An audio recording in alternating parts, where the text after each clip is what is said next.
Today, we are going to dive into reckless and wasteful spending of our federal government, particularly when it comes to foreign aid.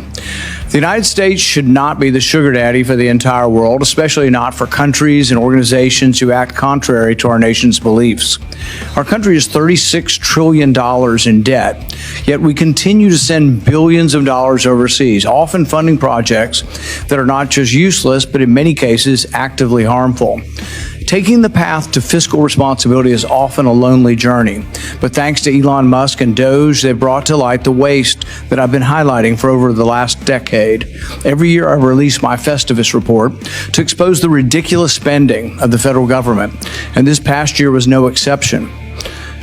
I uncovered over $1 trillion in government waste, with the State Department and USAID being some of the worst offenders. Let me give you just a few examples of what these unelected bureaucrats are spending your hard-earned money on. $4.8 million went to Ukraine's public affairs office in Kiev to fund social media influencers. Instead of protecting our own border, $2.1 million was sent to Paraguay to enhance their border security. USAID also funded a group of Ukrainian women-led designers to travel to the Paris fashion show.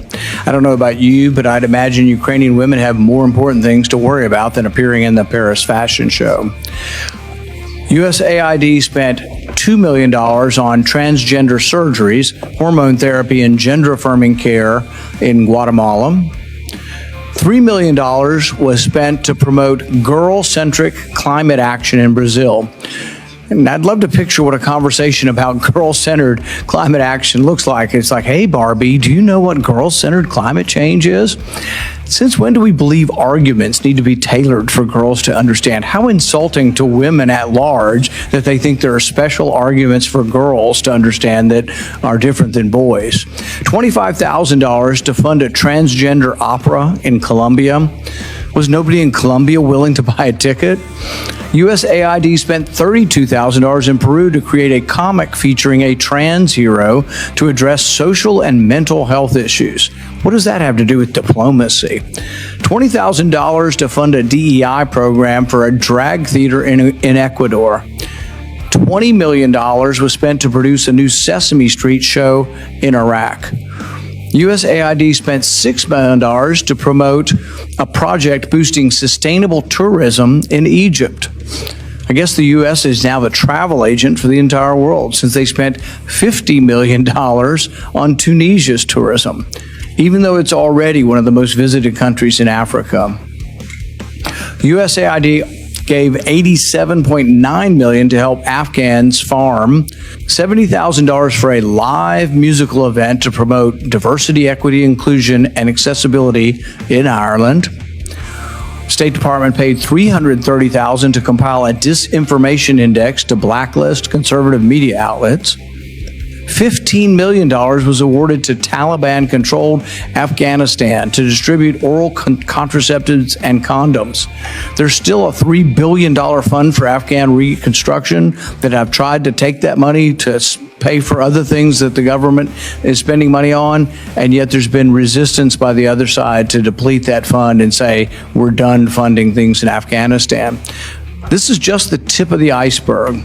These are taxpayer dollars being used to fund ideologically misguided, ineffective, and unnecessary projects, thanks to the blundering bureaucracy, while our own citizens struggle to put food on the table. This is not what our government was designed to do. The U.S. government is not a charity, and it should not be doling out cash to foreign organizations, some of which actively oppose the United States with no oversight. And we don't have the money to give. We're borrowing the money we send. We need to ask a simple question.